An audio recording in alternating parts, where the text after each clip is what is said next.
Hi there. My name is Ashley McCarty. Welcome to Adjusting to Change, a step-by-step path to navigating workplace transitions. Thank you so much for being here. Who here has ever started a new job or role and thought, I should be excited about this? Why do I feel so stressed? Think about your last big transition. Was it the schedule that threw you off? The new communication style? Or was it harder to stay motivated when everything felt unfamiliar? I've been there. And I've learned that adjustment does not have to feel overwhelming.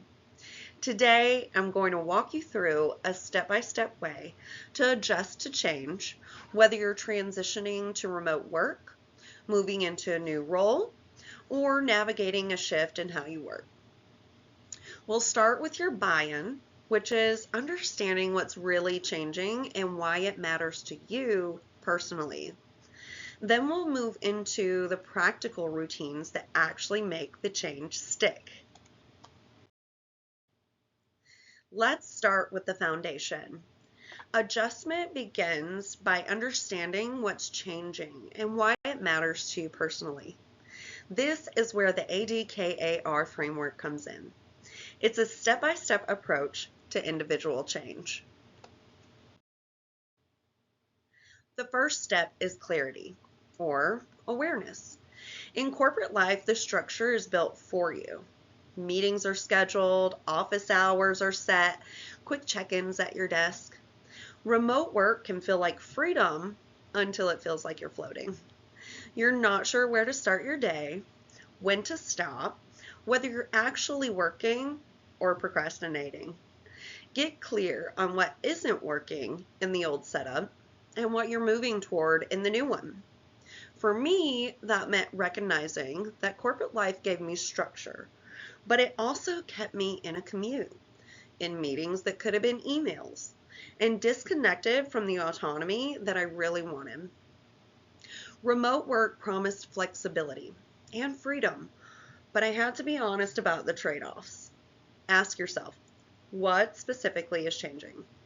Is it your location, your tools, your schedule, your team structure, the role itself? Write it down and be specific. Next up is desire. Here's where most people get stuck. When I talk about buy-in to change, I don't mean what your employer wants you to support. I mean what you want out of this change. What's in it for you? When I moved from corporate to remote work, I had to identify my real motivations. Was it just about avoiding the commute? Yes, but it was also about reclaiming time for deep work, having flexibility to manage my energy throughout the day, and building a career on my own terms.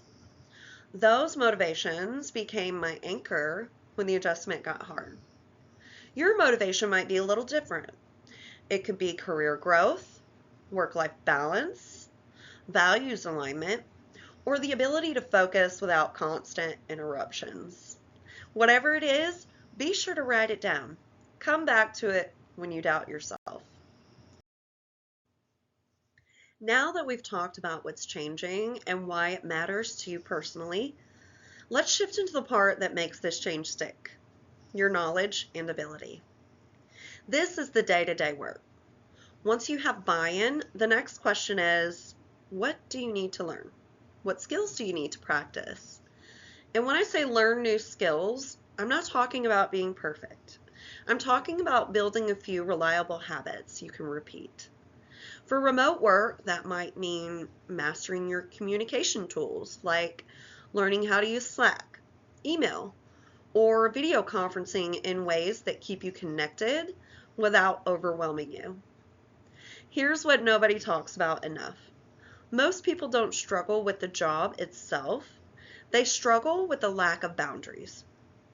When to start? When to stop? How do you feel like you're not always on? Those are learnable skills. Set a start and stop time. Create a physical workspace that signals, I'm working. And use transitions like a walk around the block, a change of clothes, or closing your laptop and putting it away. If you're also changing careers, that adds another layer. You're not just learning a new environment, you're also rebuilding confidence. You're proving to yourself that you can do this. That takes practice and patience.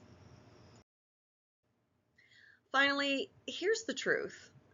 Even when you're doing everything right, motivation can fade. Life gets busy, new pressures come up, you slip back into old patterns, and this is where reinforcement comes in. According to a 2024 research review published in PLOS ONE examining remote work transitions, when people shift from in-person to remote work, they often face real challenges like blurred boundaries between work and home, difficulty disconnecting, and stress about whether they're doing enough. But here's the good news. The research also shows that remote work comes with real benefits. The key is building systems to protect your well-being while capturing those benefits. How do you keep the change going? You track your wins, big or small. When you see evidence that the new routine is working, your brain starts believing, okay, this is actually working. Establish daily routines that become automatic. Seek peer support or mentorship from someone who's navigated this transition before. Celebrate those milestones, even the small ones. I started tracking one simple thing: days when I shut my laptop on time. It's a small win, but after a week of consistent shutdowns, something shifted. It became believable. The change felt real. To bring this back to where we started, adjustment isn't just one big decision you make and then you're done.